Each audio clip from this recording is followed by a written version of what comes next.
There are no foreign engineers involved here. The design was done by Afghans. The implementation is being carried out by Afghans.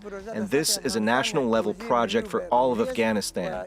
There's no other project in the country with this level of capacity. Wait, did you just hear what I said? The Taliban, building mega infrastructure, worth billions of dollars. I know what you're thinking. This sounds absolutely insane. The same group that the world refused to recognize as a legitimate government is now constructing projects so massive that neighboring countries are actually getting nervous. And here's the part that'll really blow your mind. Some of these projects are bigger than anything built in the region in decades. But before you click away thinking this is just another news story, let me tell you what's really happening here. Because this isn't just about construction and concrete. This is about control. Control of water that entire nations depend on. Control of energy that powers millions of homes. And control of trillions, yes, trillions with a T, in mineral resources that China is already circling like a hungry shark. Stick around, because what you're about to discover will change everything you thought you knew about Afghanistan and the future of Central Asia. And wait until you hear about the $60 billion corridor that's quietly being extended right into Taliban territory as we speak. Let's dive in. The desert canal that's making countries panic. Picture this. Somewhere in the scorching deserts of northern Afghanistan, 400 kilometers from the capital, there's a construction site that never sleeps. 6,000 workers operate massive excavators 24 hours a day, 7 days a week. They're not building a road, they're not building a dam. They're carving the largest man-made canal in all of Asia, straight through one of the most unforgiving terrains on planet Earth. Welcome to the Qosh Tepa Canal project. And trust me, this is way more significant than it sounds. This isn't some small irrigation ditch we're talking about. This monster is 115 millimeters wide. To put that in perspective, it's actually wider than California's famous aqueduct system. Let that sink in for a moment. The Taliban is building water infrastructure that rivals what one of America's richest states constructed over decades. But here's where it gets absolutely wild. This canal is designed to divert 20%, a full fifth, of the water from the Amu Darya River. That's one of the most important rivers in Central Asia, and Afghanistan is basically redirecting it across their northern desert plains.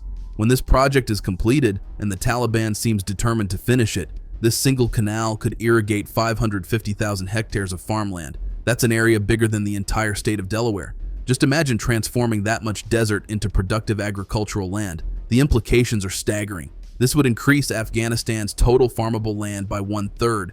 1/3! And according to Taliban projections, this could make Afghanistan completely self-sufficient in food production for the first time in modern history. Now you might be wondering, how much does something like this cost? The total estimated investment is $684 million, with the Taliban themselves pumping in another $100 million. These aren't small numbers for a country that most of the world refuses to even do business with. But here's where the story takes a geopolitical turn that should concern everyone paying attention. Water wars. The silent conflict nobody's talking about. Remember that river I mentioned, the Amu Darya? Well, Afghanistan isn't the only country that depends on it.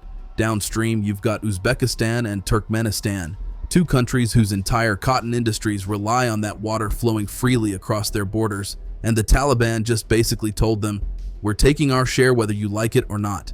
Can you imagine the diplomatic nightmare this is creating? These neighboring countries are watching, increasingly helpless, as Afghanistan diverts massive amounts of water that they've depended on for generations. Their cotton fields, their agriculture, their economy, all potentially at risk because the Taliban decided to prioritize Afghanistan's needs first. But the Qosh Tepa Canal isn't even the full story. The Taliban isn't just building one controversial water project, they're constructing multiple dams across the entire country, each one giving them more control over the region's most precious resource. Take the Bakhshabad Dam, for example. While having active diplomatic disputes with Iran over water rights, the Taliban recently announced fresh construction on this project. The message couldn't be clearer. Afghanistan controls the headwaters, and they're going to build whatever infrastructure they want, regardless of what downstream countries think. These dam projects serve a triple purpose that's actually quite brilliant from a strategic standpoint. First, they generate hydroelectric power, reducing Afghanistan's dependence on energy imports from neighbors. Second, they provide irrigation for agriculture, supporting the Taliban's ambitious goal of food self-sufficiency. And third, and perhaps most importantly, they give Afghanistan enormous negotiating power with every country downstream that depends on these same water sources. It's water weaponization, and it's happening right now. But here's something that shocked international observers. The Taliban appears to be executing these projects with far less corruption than the previous US-backed government. Multiple reports indicate they've dramatically reduced the graft and theft that plagued Afghan infrastructure projects for decades. Money that used to disappear into Swiss bank accounts is actually being used to move dirt and pour concrete. Whether you agree with their politics or not, they're getting things done. And that's making people nervous for entirely different reasons. The city that shouldn't exist. Now, if you think massive canals and controversial dams are impressive, wait until you hear about what the Taliban is building in their old capital. They call it Kabul New City, and this isn't just another neighborhood development. This is a complete reimagining of urban Afghanistan that sounds more like something you'd see in Dubai or Singapore than in one of the world's poorest countries. The numbers alone are mind-boggling. This development covers 722 square kilometers. That's almost 1.5 times the size of current-day Kabul. The Taliban plans to construct 250,000 residential units that could house anywhere between 1.1 and 3 million people. Let me repeat that, 3 million people, in a planned city, built by the Taliban. Phase 1 alone has been divided into 206 separate sections, each with its own specific purpose and timeline. There's the Golden City section, which will offer 42,000 housing units for 230,000 people across 372 hectares. Construction restarted on Parcel B back in August 2023, with plans to build 6,600 housing units for 40,000 residents. And in late 2024, work began on Parcel 2.6 with a jaw-dropping $700 million investment to provide 52,000 units for 330,000 residents. But it's not just housing that makes this interesting. The Taliban envisions a complete urban ecosystem, universities, clinics, shopping centers, green spaces, all supported by reliable infrastructure including schools, hospitals, utilities, and parks. The entire project is planned to unfold over 30 years in 2 main phases, featuring commercial, agricultural, and recreational areas. If completed, and that's obviously a massive if, this would be one of the largest planned cities in all of Asia. We're talking about infrastructure on a scale that would transform Afghanistan's urban landscape forever. And here's what's really fascinating. This shows long-term thinking that contradicts everything we've been told about the Taliban. They're not just thinking about next month or next year. They're planning 30 years into the future. The geography game, Afghanistan's secret weapon. Now let's talk about something that most people completely miss when they think about Afghanistan. They see a landlocked, war-torn country with difficult terrain. But the Taliban sees something completely different. They see a country sitting right in the middle of some of the most important trade routes on the planet, and they're building infrastructure specifically designed to capitalize on this geographic advantage. First up, the China-Pakistan Economic Corridor, or CPEC. You might have heard of this massive $60 billion infrastructure project connecting China to Pakistan. Well, in May 2025, something remarkable happened. China, Pakistan, and the Taliban signed a trilateral agreement to extend this corridor directly into Afghanistan. Think about what this means. This creates a direct link from China's Xinjiang province through Pakistan straight into Afghanistan. China gets access to Central Asian markets and Afghanistan's mineral wealth. The Taliban gets legitimacy and billions in infrastructure investment. It's a win-win that completely bypasses traditional Western influence in the region. But that's just the beginning of the Taliban's geography play. The railway that breaks all the rules. Here's a project that sounds impossible on paper. The Trans-Afghan Railway. This $4.8 billion, 573-kilometer railway will connect Uzbekistan to Pakistan through Afghanistan. And get this, it will cut transit time from 35 days to just 4 days. 35 days to 4 days. That's not incremental improvement. That's a complete transformation of regional trade. Construction is set to start in 2025. And engineers estimate it will require building over 300 bridges and 5 major tunnels through some of the most challenging terrain anywhere on Earth. We're talking about mountains, valleys, and geological nightmares that would make most contractors run away screaming. But the Taliban is moving forward anyway. Why? Because they understand that whoever controls the trade routes controls the revenue, and revenue means power. Meanwhile, the Kaf Herat Railway connecting Afghanistan to Iran already became operational in 2023. The first cargo shipment of 655 tons of railway equipment successfully moved through the system, proving the concept works.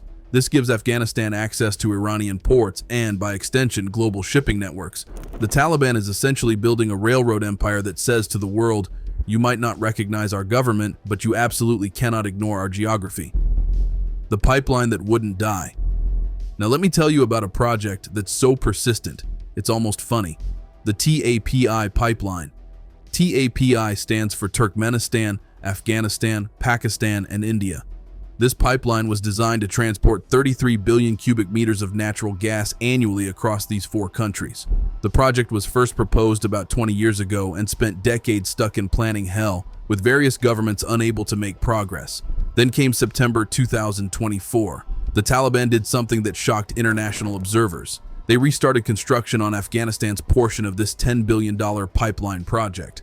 Taliban spokesman Zabihullah Mujahid announced that work had officially begun on Afghan soil after ceremonies with Turkmenistan officials. This pipeline will run 1,821 kilometers, passing right through some of Afghanistan's most historically volatile regions. If completed, analysts estimate it could generate close to $1 billion in annual revenue for Afghanistan while creating thousands of jobs. The Taliban sees this as their ticket to energy independence and major regional influence. But here's the plot twist that makes this even more interesting. The original TAPI project was actually negotiated with the Taliban back in 1998 before 9/11 changed everything and they lost power. Now they're back, and they're picking up exactly where they left off a quarter century ago. It's like they saved their progress in a video game, got kicked off for 20 years, and just logged back in to continue playing.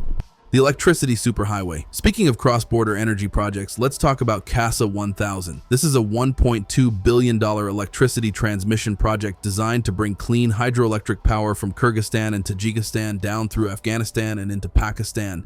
Here's how this works. Central Asia has massive mountain ranges with tremendous water resources, which means huge hydroelectric power potential. But the countries generating the most electricity don't have the biggest populations to use it. Meanwhile, Pakistan and Afghanistan desperately need more power for their growing cities and industries. CASA 1000 would transmit 1,300 megawatts of electricity, enough to power about 1 million homes. Afghanistan would receive 300 megawatts for its own use, while 1,000 megawatts would continue south to Pakistan. Now here's where it gets politically weird. The World Bank actually approved resuming this project in 2024, even though they don't officially recognize the Taliban government.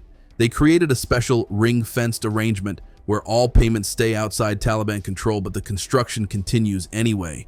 This means the Taliban gets all the economic benefits of hosting this massive infrastructure project without actually controlling the money flow. It's diplomatic gymnastics at its finest, the trillion-dollar secret underground. But infrastructure is only part of the story, because underneath Afghanistan's mountains and deserts lies something that changes everything. Trillions of dollars in untapped mineral resources. We're talking about lithium for electric vehicle batteries, copper for electronics, rare earth elements for smartphones, gold, iron, and much more. Some estimates put Afghanistan's mineral wealth at over $3 trillion. The Taliban knows this, and for the first time in Afghanistan's modern history, they're moving aggressively to start extraction. The most famous example is the Mes Ainik copper mine. China has held mining rights here for 15 years, and in July 2024, they finally held a ribbon-cutting ceremony to begin operations. This was probably the 10th or 11th time they'd announced the start of mining, but this time feels genuinely different because the Taliban is providing the security and stability that previous governments simply couldn't guarantee. According to World Bank reports, the Taliban collected $1.54 billion in revenue in 2022, with a significant portion coming from taxes on mining and reconstruction industries. Here's what's brilliant about their strategy. They're using mining revenues to fund infrastructure projects. Those infrastructure projects make it easier to extract more minerals. More minerals generate more revenue for more projects. It's a self-sustaining economic cycle that could actually work. The Tunnel of Death gets a second chance. Let me end with a project that perfectly encapsulates everything we've been talking about. It's called the Salong Tunnel, and it's legendary for all the wrong reasons. This tunnel sits 11,000 feet above sea level in the Hindu Kush Mountains, connecting northern and southern Afghanistan. Built by the Soviets in 1964, it's 2.7 kilometers long and has earned the terrifying nickname the Tunnel of Death. Why? Because it's one of the most dangerous roads anywhere on Earth. Unpaved sections filled with choking dust and smoke, broken ventilation systems that trap poisonous carbon monoxide, constant avalanche threats.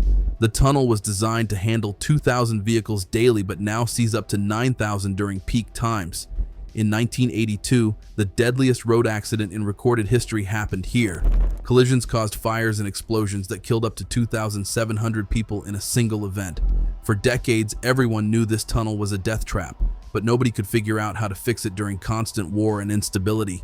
Then, in December 2023, Taliban officials shocked everyone by announcing they had completely reconstructed the tunnel. They spent $100 million of their own money, approximately 1/4 of Afghanistan's entire annual tax revenue, on this single project. That's not just infrastructure spending, that's a statement. It shows how serious they are about building mega projects and transforming the country's economy. What this all means.